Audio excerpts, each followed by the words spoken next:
નમસ્કાર મિત્રો, સ્વાગત છે તમારું ગુજરાતી ટિપ્સ યુટ્યુબ ચેનલની અંદર.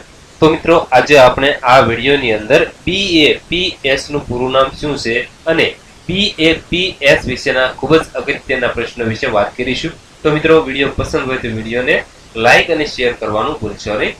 તો ચાલો જોઈએ. તો મિત્રો, સૌપ્રથમ આપણે BAPS નું પૂરું નામ શું છે તે જાણીશું.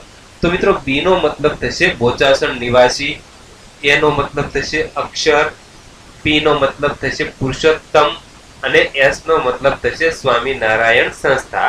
એટલે કે BAPS નું પૂરું નામ થશે બોચાસણ નિવાસી અક્ષર પુરુષોત્તમ સ્વામિનારાયણ સંસ્થા.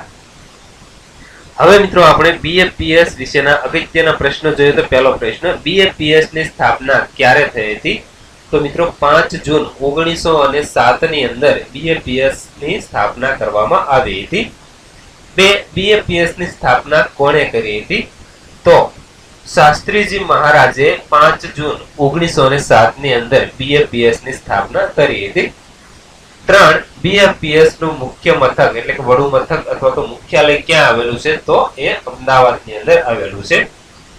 5. BAPS ના હાલના નેતા એટલે કે લીડર કોણ છે? તો જવાબ આવશે મહંત સ્વામી મહારાજ. તો મિત્રો, આ વિડીયોની અંદર આપણે BAPS નું પૂરું નામ શું છે અને BAPS વિશેના અગત્યના પ્રશ્નો વિશે વાત કરી. તો વિડીયો પસંદ હોય તો વિડીયોને લાઈક અને શેર કરવાનું ભૂલશો નહીં.